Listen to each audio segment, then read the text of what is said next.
Bismillahirrahmanirrahim. Assalamualaikum warahmatullahi wabarakatuh. Jadi memang Dajjal itu besok satu ya.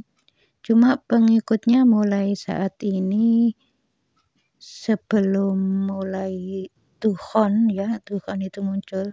Anak buah Dajjal itu sudah ada di tubuh manusia. Makanya dalam Islam itu dianjurkan baca bismillah itu supaya jin itu nggak masuk ke dalam tubuh. Misalnya mau ngambil sapu ya, mau nyapu rumah, nggak baca bismillah, jin itu masuk. Setelah selesai juga begitu. Nggak baca alhamdulillah, dianggap nggak bersyukur sama Allah. Karena apa? Karena tangannya bisa bergerak nyapu itu karena atas izin Allah, kenikmatan dari Allah. Ya bisa aja pas tiba-tiba nyapu nggak bisa bergerak, kaku, ya bisa aja Allah bikin begitu. Tapi sampai selesai nyapu kok nggak baca alhamdulillah, dicatat sama Allah, ini orang ini gak bersyukur, gak terima kasih, terus besoknya gitu lagi. Nah itu kalau numpuk suatu saat akan diberi peringatan oleh Allah dengan sakit. Ya sakitnya ya terserah Allah nanti dipilihkan. Jadi walaupun berakhlak mulia, tapi kalau setiap harinya ini nggak baca bismillah, nggak baca alhamdulillah, melakukan aktivitas dianggap tidak bersyukur. Kalau tidak diawali bismillah, tidak dapat keberkahan. Yang dimaksud tidak dapat keberkahan di sini yaitu tadi. Kalau kita misalnya ngambil sendok mau makan, ngambil sendok aja harus baca bismillah. Kenapa? Ngambil sendok nggak baca bismillah, jin ikut masuk. Nah, jin kalau masuk terus-menerus ke dalam tubuh lapis demi lapis itu nanti ditumpangi Dajjal. Jadi nanti kalau Dukhon datang itu kalau nanti dimunculkan oleh Allah setelah Dukhon berakhir ya, Dajjal itu kan dikeluarkan ya. Rajanya Dajjal itu dikeluarkan. Kalau sekarang ini kan sudah banyak yang masuk ke dalam tubuh itu kan anak buahnya ya, bukan Dajjal yang besar itu ya, bukan, ini anak buahnya. Jadi tugasnya itu Dajjal itu tugasnya mengkafirkan orang Islam. Bukan membunuh ya, tapi mengkafirkan. Jadi kalau orang Islam itu dikafirkan ya selesai meninggalnya dalam keadaan kafir. Jadi naudzubillah min dzalik ya. Tuhan itu nanti ya susah ya. Susah mencari makan itu susah. Kenapa? Karena motor, mobil itu ya nggak berfungsi ya. Jadi di starter itu ya cuma ceklekek ya, nggak bisa jalan. Terus listrik mati, dinamo gitu nggak berfungsi semuanya. Jadi air biasanya yang pakai sanyo bisa mancur airnya ya, yang pakai air PDAM itu nggak jalan semuanya, berhenti. Jadi ya orang-orang yang biasanya kalau orang kota itu kan biasanya dapat sayuran, buah-buahan kan dari desa ya. Ya karena kendaraan yang nggak bisa dipakai untuk ngantar sayuran, buah-buahan, ya akhirnya yang di kota ya nggak bisa makan, yang di desa juga begitu kan lama-lama habis. Jadi kalau setelah Dukhon itu tanaman nggak bisa ditanami lagi ya, harus nunggu 1 tahun. Nah, selama 1 tahun ini dipersiapkan makanan yang sekiranya cukup untuk 1 tahun. Jadi Dukhon itu nanti kalau ada Dukhon, orang yang tidak mempersiapkan dan orang yang mempersiapkan itu beda. Jadi makanya di dalam hadis persiapkan bahan makanan untuk setahun, karena selama setahun ini nggak bisa ditanami. Setelah Dukhon ya, setelah beberapa bulan ya nanti insya Allah ya subur lagi ya. Jadi selama setahun ini orang kan kelaparan. Nah di saat kelaparan itu Dajjal itu muncul. Dajjal itu yang rajanya Dajjal itu ngaku-ngaku Tuhan. Jadi di saat orang kelaparan nggak dapat makanan, nggak bisa makan sampai beberapa hari bahkan beberapa minggu. Nah Dajjal itu muncul bawa makanan. Kalau orang itu mau mengakui Dajjal itu Tuhannya, ya diberi makanan. Tapi kalau nggak mau mengakui, ya nggak dikasih makanan ya. Jadi kalau orang itu imannya bagus mulai sekarang, makanya harus dipersiapkan baca Quran, melakukan ibadah apapun, niatkan lillahi ta'ala, jangan diniatkan duniawi. Kalau melakukan aktivitas, awali dengan baca bismillah.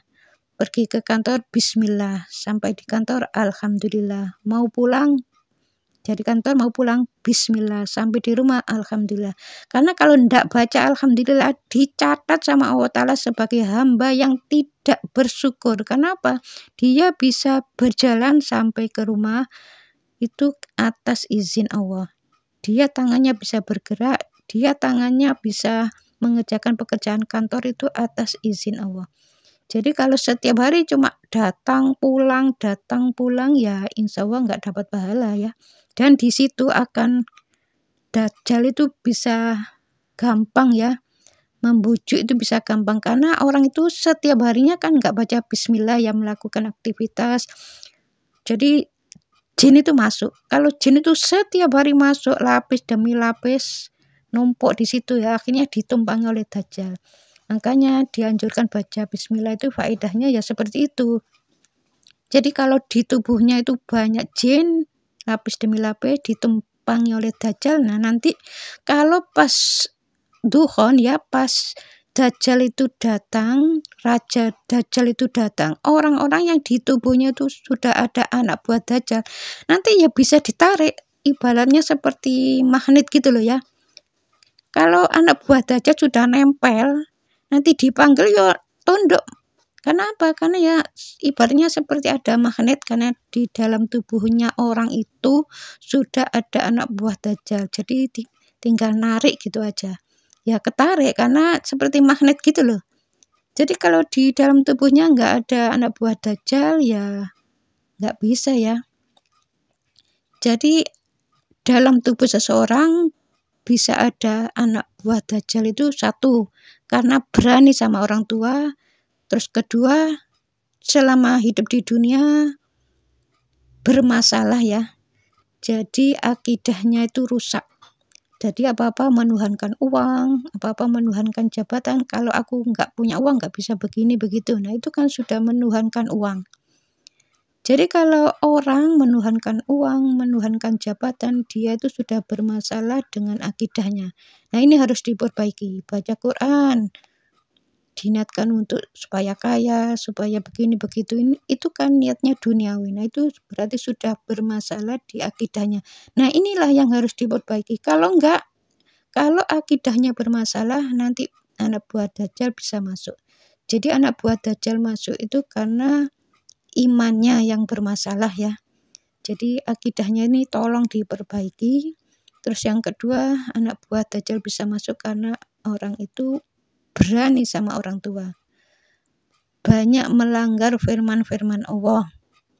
Jadi yang ketiga, banyak melanggar firman Allah. Contoh nih, di situ di dalam Al-Quran ada keterangan lintalahum, berlemah lembut, tapi omongannya kasar. Nah, ini kan sudah melanggar firman Allah. Nah itu anak buah Dajjal bisa masuk. Caranya gimana supaya anak buah Dajjal itu keluar? Ya taubat, mohon ampun, berjanji nggak ngulangi. Yang selama ini baca Quran diniatkan untuk dunawi diganti lillahi ta'ala. Yang selama ini menuhankan uang diganti. Uang memang diperlukan, tapi jangan punya keyakinan kalau punya uang tuh bisa beli ini beli itu. Jadi orang itu bisa beli ini beli itu karena izin Allah. Ya kalau memang pegang uang mau beli-beli, misalnya beli rumah, ya dalam hati harus gini, ya Allah, uang ini tidak bisa menyebabkan aku punya rumah. Ini hanya sekedar alat untuk membeli. Kalau engkau tidak menghendaki, aku tidak akan punya rumah. Jadi aku punya rumah ini bukan karena aku punya uang, tapi engkau menghendaki. Kalau gitu ya nggak apa-apa. Tapi kalau punya punya tekad ya. Jadi punya keyakinan kalau uang itu bisa beli rumah, itu namanya ya sudah bermasalah akidahnya. Jadi kalau pingin anak buah Dajjal itu jangan sampai masuk, jangan sampai melakukan 3 ini ya. Jadi yang pertama, kalau anak buah Dajjal itu bisa masuk ke dalam tubuh, berani sama orang tua, berarti mulai sekarang harus melakukan kebalikannya. Bermasalah dengan akidahnya, Kalau selama ini baca Quran diniatkan untuk duniawi, masih menuhankan uang, menuhankan jabatan, nah itu namanya akidahnya bermasalah, harus melakukan kebalikannya.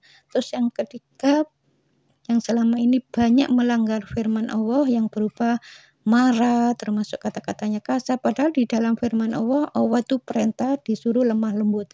Nah, ini kan sudah melanggar. Jadi ya harus melakukan kebalikannya. Jadi selama ini sering melanggar, ya diganti, tidak melanggar lagi. Ya mudah-mudahan video ini ada manfaatnya ya. Assalamualaikum warahmatullahi wabarakatuh.